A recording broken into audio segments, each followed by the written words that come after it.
দুনিয়ার এমন একটি জায়গা আছে যা যতটা সুন্দর তার থেকেও বেশি বহুগুণ বিপজ্জনক। অ্যামাজন রেইন ফরেস্ট প্রায় 55 লক্ষ বর্গ কিলোমিটার জুড়ে বিস্তৃত। এটি 9টি দেশ জুড়ে থাকা এক সবুজ মহাসাগর, যা পুরো পৃথিবীর 20% অক্সিজেন তৈরি করে। তাই একে বলা হয় পৃথিবীর ফুসফুস। কিন্তু এর ভিতরে যে শ্বাস চলে তা সবসময় জীবনের নয়। প্রতিটি পদক্ষেপে মৃত্যু নিঃশব্দে এগিয়ে আসে এখানে। প্রতিটি পাতার আড়ালে লুকিয়ে থাকে এক এক শিকারী। প্রতিটি শব্দ যেন সতর্কতার সংকেত। এই জঙ্গলে কেবল গাছপালা, পাখি আর প্রাণীর ঘর নয়, এখানে আছে 35,000-এরও আরো বেশি অজানা প্রাণঘাতী জীব। গ্রিনল্যান্ড অ্যানাকন্ডা, যেটি 30 ফুট লম্বা হয়, যা মানুষকে জীবন্ত গিলে খেতে পারে। জাগুয়ার, যা এক আঘাতেই শিকারীর গুলি ভেঙে ফেলতে সক্ষম। প্রয়োজন ডার্ট ফগ, যা শরীরের বিষ একসাথে 10 জন মানুষকে মেরে ফেলতে পারে। বুলেট পিঁপড়ে, যাদের বুলের ব্যথা এতটাই ভয়ঙ্কর যেন গায়ে জ্বলন্ত আগুন ফুটছে এরকম মনে হতে থাকে। কিন্তু কেবল প্রাণী নয়, এখানে কিছু গাছের ছায়াও বসানো মৃত্যু মানুষকে ডেকে আনে। তবে সবচেয়ে ভয়ঙ্কর হলো এর রহস্য, যা বিজ্ঞান ব্যাখ্যা করতে পারেনি। যে রহস্য জানার চেষ্টা করেছে সে প্রায়ই আর কখনো ফিরে আসেনি। ব্রাজিলের অ্যামাজনাস প্রদেশ। একটি সার্চ টিম 5 জন বিশেষজ্ঞ নিয়ে জঙ্গলে ঢুকেছিল। জিপিএস, স্যাটেলাইট, সব আধুনিক সরঞ্জাম ছিল। কয়েকদিন পর হঠাৎ তাদের যোগাযোগ বিচ্ছিন্ন হয়ে যায়। 90 ঘন্টার পর রেস্কিউ টিম যায়, কিন্তু ফিরে আসে কেবল একজনই। তার শরীরে ছিল কাদামাটি আর চোখে আতঙ্কের ছাপ। সে শুধু একটাই বাক্য বলছিল, জঙ্গল জীবন্ত, সে আমাদের দেখছিল। এরপর 3 মাস সে মানুষের হাসপাতালে ছিল। তার ভয় ছিল একেবারেই সত্যি।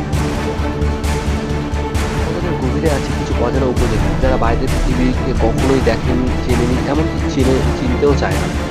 1997 সালে ডকুমেন্টারি দল তাদের খুঁজতে যায়।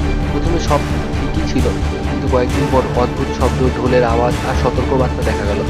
সকালে ক্যাম্পের বাইরে একটি পশুর কাটা মাথা ঝুলছিল এবং এর পাশের তুলি দিয়ে আঁকা এক রহস্যময় চিত্র।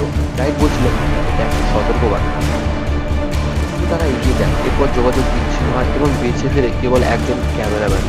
তার ক্যামেরায় ধরা পড়ে কিছু ব্লাডি দৃশ্য। দীর্ঘ চুলওয়ালা, মুখে রং করা অদ্ভুত মানুষ, যাদের চোখে ছিল কেবল এক জিনিস, রাগ আর সতর্কবার্তা। দ্য ক্যাস্ক লেক, যেটাকে বলা হয় শাপিত হ্রদ। অ্যামাজনের ভিতরে আছে এক হ্রদ, নাম হচ্ছে ল্যাগো মালদিতো। চোখে শান্ত এক সমুদ্র, কিন্তু আসলে অভিশপ্ত। 1935 সালে আহ কয়েকদিন পর ক্যাম্প গায়েব হয়ে যায়। মিলল শুধু একজন উলঙ্গ, আতঙ্কে কাঁপা, যে বলছিল হঠাৎ আমাদের সঙ্গে কথা বলছিল। বিজ্ঞানীরা বলেন সেখানে গ্যাস ভেন্ট আছে, যা হ্যালুসিনেশন তৈরি করে। কিন্তু স্থানীয়রা বিশ্বাস করেন এটি মৃত সভ্যতার আত্মাদের দরজা। 1978 সালে এক অভিযান দলের একজন সদস্য নিখোঁজ হয়।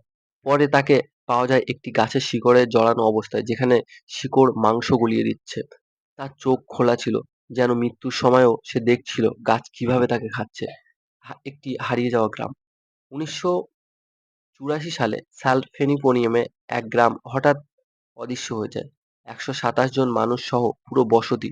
সার্চ টিম দেখে জিপিএস ক্যাম্প কাছে ছড়ানো হয়। চারপাশ নিস্তব্ধ। পরে এক ধ্বংসাবশেষে পাওয়া যায়, দেয়ালে লেখা থাকে, আমরা কিছু ভেঙেছি এবং জঙ্গল আমাদের ভেঙে দেবে। এক অদ্ভুত জঙ্গল, যেখানে গাছেরা ফিসফিস করে। I see an 2011 amazing সালে place. ফটোগ্রাফার সোফিয়া মোরালেস নিখোঁজ হন, কিন্তু তার ক্যামেরা পাওয়া যায় Feels like a dream. শিকড়ে চাপা। ক্যামেরার ফুটেজে শোনা যায় অস্পষ্ট ফিসফিস আওয়াজ। A place তার with many কেন তার wonders. নাম ডাকে।